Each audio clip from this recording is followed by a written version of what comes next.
wanita itu katanya bicaranya kan 15.000 atau berapa itu. Itu kaitannya dengan menjaga mulut, Pak. Ini kan berarti ada pertentangan, Pak. Ada perlawanan yang banyak bicara, terus hari ini disuruh jaga mulut. Nah, ini kan malah bertentangan. Sehingga kadang-kadang kalau nggak kesampaian bicara 15.000 kata itu pusing juga, Pak, perempuan. Itu aja yang kami tanyakan. Terima kasih. Sebenarnya gini, Pak, kalau wanita bisa mengurangi dari 15.000 kata jauh lebih baik. Nggak pusing, Pak, ya? Itu kan kebutuhannya ya. Iya, kebutuhan. Nah, kalau itu dia bisa kendalikan, bisa kurangi. Saya yakin wanita-wanita model begini kan nggak banyak ngomong. yang banyak ngomong yang begini. Enggak semua wanita, Pak. Jadi itu jangan dipertentangkan. Justru ini kan firman yang kita bicara. Terus kalau kebutuhan itu kan itu pengetahuan. Iya. Kalau firman nggak bisa ditawar. Kalau pengetahuan masih bisa dinaikkan. Termasuk Bu Dokter ini 18.000 dia butuh. Kalau kebalikannya gimana, Pak? Ada. Diam, nggak pernah ngomong, jarang ngomong. Kalau ngomong perlu pakai WA chat, Pak, kamar depan sama kamar belakang. Dia aja yang banyak ngomong. Ya. Diam-diaman semua. Oh diam-diam Ya. semua. Lagi benernya nanti kamar belakangnya mana? Dulu di Malang ini ada kasus begini, orang mau cerai, terus saya tanya, mau cerai alasannya apa? Masalahnya apa? Pak, kami mau cerai itu masalahnya karena nggak ada masalah. Bingung saya. Tapi setelah saya selidiki ternyata begitu, suaminya diam, istrinya diam. Ini juga masalah. Nanti isinya tetap lebih baik cerewet aja, Pak. Gimana, Pak? Cerai, jelek itu kalau cerai. Jadi Normal. normal. Berkata-kata yang tidak terlalu banyak gitu ya, Pak, ya. Bisa kendalikan, Oke. kira-kira. Ya, bisa mengendalikan. Ada lagi Bapak Ibu? Monggo. Bu Dokter suaminya nggak pernah diajak. Ini Pak, kalau suami saya kebetulan di Gembala Baik, Pak, gereja Katolik. Oh, ya. Jadi tidak terbiasa dengan komunitas. Agak aneh kalau dengan musik-musik gini, berisik berbegi. Jadi ibadah teduh beliau. Gitu. Oke. Ini juga agak kendala. Jadi kalau nyanyi beda-beda Pak lagunya. Yang penting tidurnya bareng. Bareng Pak, jamnya bareng Pak. Betul tidur Pak. Kadang di depan, kadang di tengah, kadang bareng-bareng. Harusnya bareng-bareng. Dengan anak Pak. Jangan anaknya. Siap-siap. Ada lagi Bapak Ibu? Boleh. Pak Yahya, ada yang mau disampaikan? Tidak ada. Baik-baik. Oh cukup luar biasa. Aman. Kalau itu selalu ke Gunung Kawi gimana itu, Bu? Katanya Biar enggak di boleh Gunung Gunung Kawi. Kawi loh, Bu. Ya. Gimana Gunung Kawi aman? Oh, aman. Aman kok aman. Iya. Kuncinya. Iya Pak. Baik, Mbak. Kunci Inggris. Cucunya Mbak Junggo. Sekali waktu saya ngobrol sama sekelompok orang di Palembang dan tiba-tiba ada seorang bapak yang berdiri ngomong begini, Pak Isa, saya bersyukur Pak punya istri baik sekali ya. Saya itu jadi suaminya dia seumur hidup Pak, nggak pernah stres. Terus aku coba ngomong begini, maaf Pak, biasanya itu kalau ada suami nggak pernah stres, itu istrinya sering stres. Tiba-tiba istrinya berdiri, betul.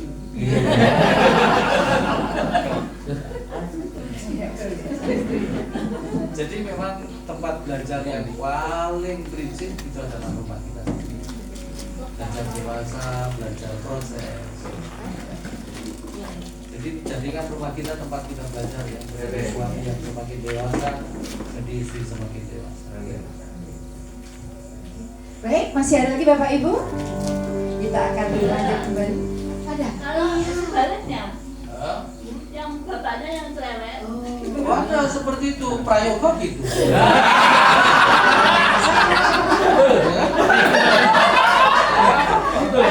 Karena gini, mana prayoga? Dan dia kan orang awal ya, kantor mereka dua ini. Setiap saya datang, dia pasti kejar saya. Saya sudah tahu dari awal. Jadi Tuhan itu kalau pasang suami istri pasti klop. Karena gini, kalau dua-duanya cerewet, anak jadi korban. Tapi kalau dua-duanya pendiam, akhirnya saat teduh terus gak mau.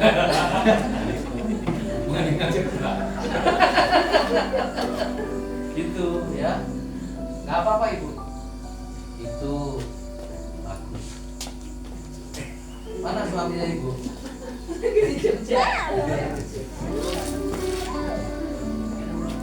Ibu suaminya lebih cerewet. Nggak usah khawatir dari wajah ibu memang belajar. Orang model ibu begini memang diciptakan Tuhan itu untuk dianiaya suami kayak sama kita ini kan begitu. Sekarang aja kan sudah sembuh ya. Dulu makanya lemah ya kan. Bagaimana Pak kalau menghadapi dengan pasangan yang tidak sana Muslim, kita Kristen? Satu aja Tuhan mau Ya, mengasihi. tetap mengasihi. Apapun alasannya tetap Ya. mengasihi. Dan mengasihinya itu seperti Kristus mengasihi kita. Kristus mengasihi kita itu kayak gini contohnya. Waktu Yesus masuk di Samaria sama murid-muridnya itu, Yesus dibully sama orang-orang Samaria. Yohanes marah. Yohanes ngomong begini, Guru, apa perlu saya mintakan api dari langit turun bakar mereka? Terus Yesus kira-kira jawab begini, terus nggak usah, jalan terus. Waktu Yesus disalib, sekelompok orang Yahudi, orang-orang Farisi, katanya kamu anak Allah. Kalau memang kamu anak Allah, coba turun dari atas kayu salib itu, selamatkan dirimu, baru selamatkan kami. Bisa nggak Yesus turun? Bisa. Tapi Yesus tidak turun, dia mengatakan begini, Bapa ampuni mereka. Nah gitu, mengasihi orang, apalagi yang belum ngerti value firman, harus dilakukan sekarang ini. Mengasihi sampai terluka ya Pak ya. Sampai terluka. Siapa yang siap untuk terluka Bapak Ibu? Kalau saya ini tukang melukai. Susah Pak. Masih ada? Pak Prayogo ada cerita nggak ini? Yang konseling dengan Bapak mencintai sampai terluka walaupun diomeli. Ya, saya beberapa waktu terakhir ini sedang mengonseling suami istri. Jadi istrinya ada yang di Hong Kong, Jakarta, lalu Jogja. Istrinya ada berapa? Artinya banyak keluarga yang di Hong Kong ada, di Jakarta ada gitu. Iya. Rata-rata para istri ini itu terzolimi. Jadi mereka teraniaya, mereka dikhianati, mereka dianggap lemah dan dianggap sebagai sumber masalah.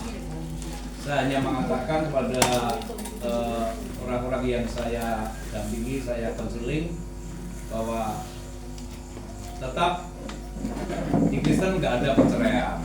Jadi kalau nanti ada suamimu yang menggugat, kamu tidak usah datang ke pengadilan. Ya. Atau kalau misalnya dengan cara apapun kamu tidak boleh mengatakan ya karena sudah nggak cocok saya bilang. Lalu yang kedua, kalau suamimu menganiaya kamu, sebenarnya suamimu itu sedang berhadapan bukan dengan kamu tapi dengan penciptamu. Jadi kamu tidak punya hak untuk membalas, untuk kecewa apalagi marah. Jadi tetap mengasihi suami, mencintai suami, tapi ingat jangan melebihi mencintai dan mengasihi Tuhan.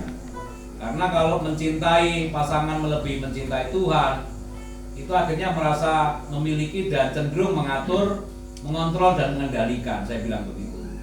Kalau toh yang ketiga, kalau ada masalah ini bukan hanya salah satu tapi dua-duanya salah. Nah kalau suami istri itu masing-masing mengakui salah, selesai masalahnya. Tapi kalau hanya satu pihak atau dua-duanya tidak pernah mengaku salah, sampai kapanpun tidak akan selesai. Itu pengalaman saya Bu Dokter, sehingga mereka merasa akhirnya oh iya Pak, akhirnya mengerti gitu ya, ketika apalagi ada yang dua pasang itu LDR, yang satu di Bali, yang laki, yang satu di luar negeri, yang satu di Hong Kong, yang satu di Peniwen. Itu yang Jakarta itu suaminya itu di Departemen Keuangan, uangnya banyak ya, belum di Jogja juga gitu. Jadi beberapa hal yang memang pengalaman saya Dok yang saya sampaikan memang gitu. Kenapa mereka menghubungi saya, karena ya dulu kami bermasalah terus dipulihkan. Jadi ada 3 hal itu yang saya sampaikan kepada mereka. Tentu meminimalkan mereka untuk terpancing, karena biasanya itu kan perempuan mudah terpancing. Jadi begitu suaminya melakukan sesuatu yang melukai, ini perempuan ini langsung terpancing gitu. Biasanya begitu, hingga tidak bisa menyembunyikan perasaannya dan amarahnya itu. Saya bilang sama mereka banyak berdoa dan percaya bahwa pasti akan dipulihkan. Itu dokter program saya. Kita dipulihkan untuk memulihkan juga ternyata ya. Kita diberkati untuk memberkati juga. Dan ini moto yang kita sering terima di RBC dan membuat kita semakin kuat dan bertumbuh di dalam Tuhan. Ada lagi Bapak Pendeta Ishak Tulus pesan terakhir buat kami? Cara terakhir. Masih Pak, oke lanjut Pak. 1 jam lagi Pak.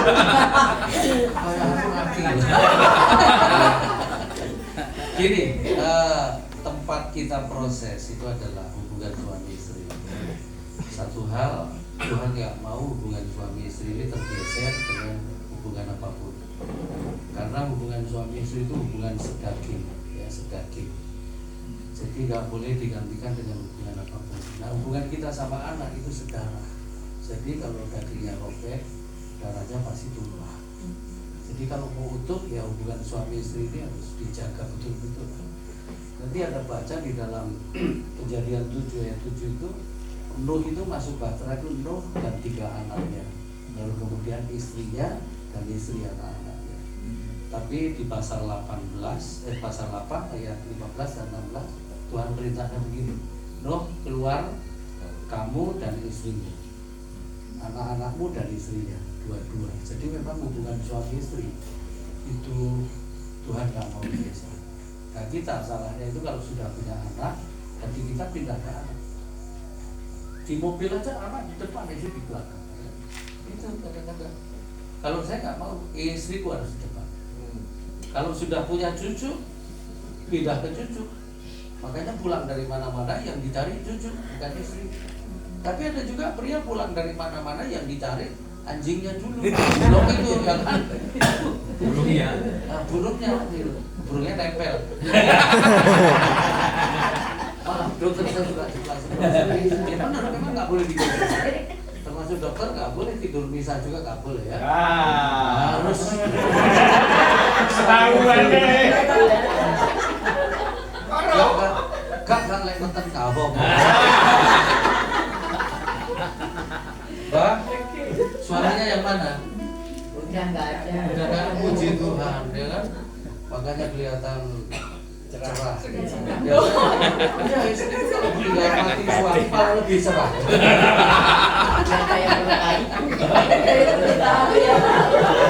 Kita doakan Pak Wito. Aku sudah pernah melewati posisi seperti Pak Wito, belasan tahun. Dan godaannya duda itu lebih berat daripada perjalanan. Amin Pak Wito. Ada amin Pak. Cukup? Terima kasih. Baik Bapak Ibu, kita boleh bersyukur malam hari ini kita boleh bersharing bersama-sama, semakin mengerti ternyata nggak gampang.